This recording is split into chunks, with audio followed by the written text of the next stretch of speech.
Hello, I'm Suni Williams. I'm up here on the International Space Station. So we're going into the Russian segment. Be ready. You don't need a passport either.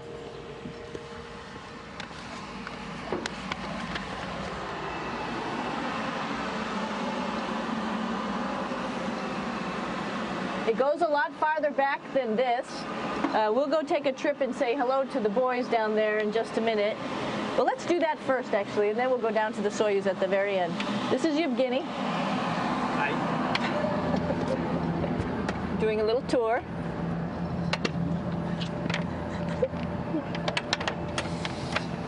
This is the FGB, and what's cool about this module, it is actually the very first piece of the space station that came up in 1998. The space station has been around for about now manned for 12 years, but it's been up in space for about 14 years. And this was the very first. It is like the Russians' PMM. It has a lot of storage, as you can see.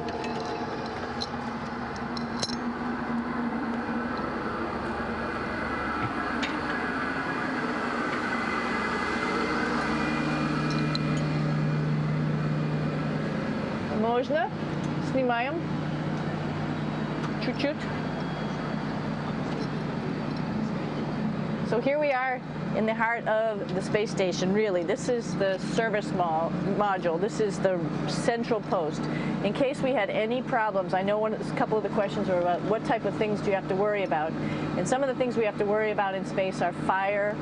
If we had a fire, if we had a depressurization, like we were hit by a micrometeorite and it made a hole, or if we had some type of toxic atmosphere. We use ammonia for our radiator, so there is a possibility that ammonia could come into the vehicle, and then it would be bad for all of us.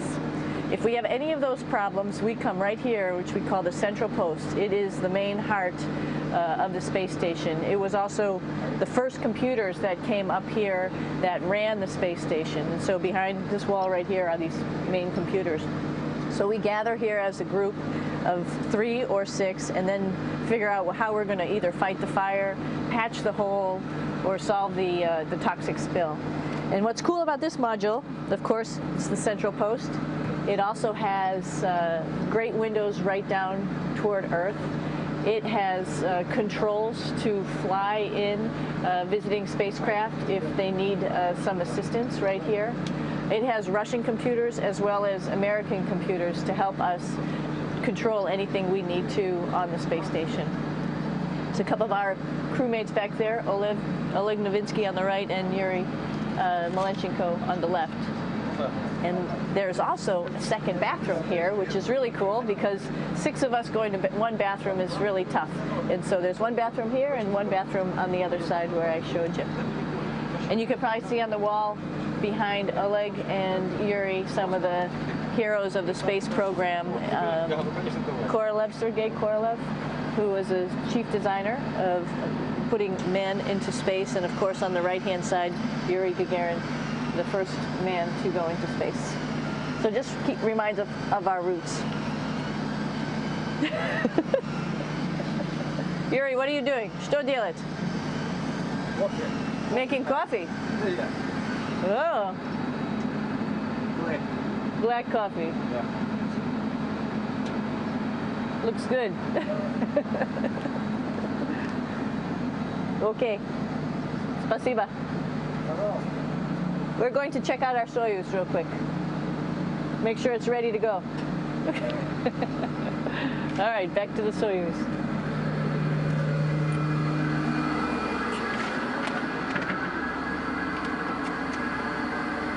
I'm going to stop here just for a quick second.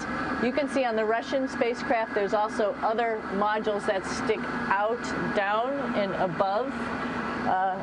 Right here is, let's see, I'm trying to be oriented. That's a place where we do spacewalks from for the Russian side. There's Russian spacesuits in here, and also a visiting vehicle which brought fruits and vegetables and becomes a trash container when we undock. Up on this side is also a future place where they're going to do spacewalks from, and connected to it is Kevin's, Oleg's, and Yevgeny's Soyuz spacecraft. And now let's go see ours. Whoa! Извините. No problem. Это пробка.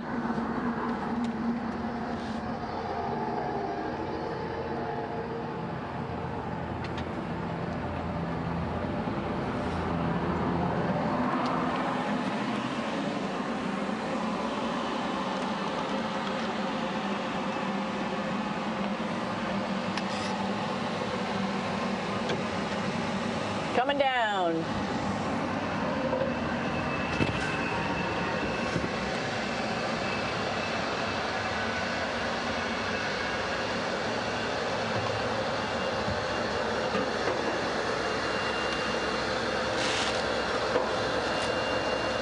It's a little tricky getting in here.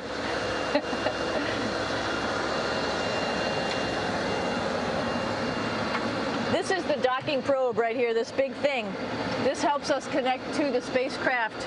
This probe actually sticks into this cone, and that's how the spacecraft, our Soyuz, becomes connected to the ISS initially. That is then replaced by clamps, which are around here, that will allow the two spacecraft to be stuck together. And then you can remove the probe and the cone.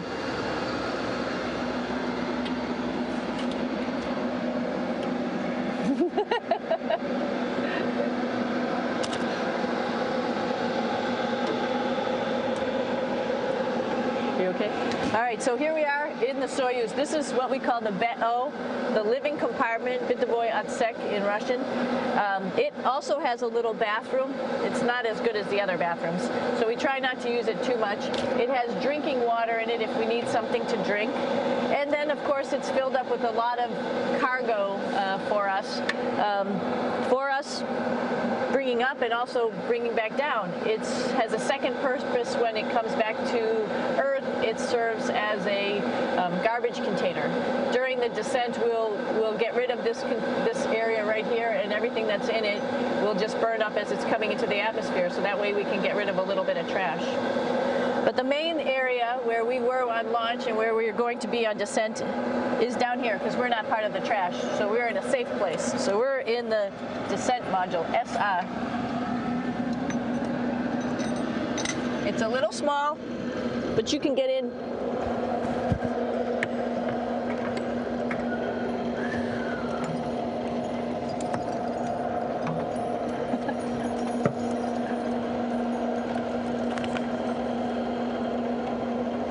Not sure how well you could see in here.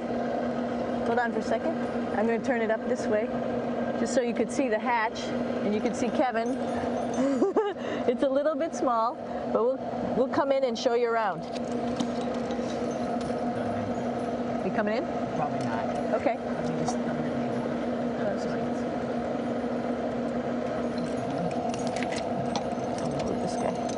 Got to move a couple things. We were just starting to get ready. We're preparing a couple days ago for our ride home. It's a little bit squishy, but everybody asks, how do you sit in the Soyuz? And you sort of sit in your seat like this. The seat is molded to your body, and so you can just sort of squish in here and be pretty relaxed. Everybody has a handmade seat for them.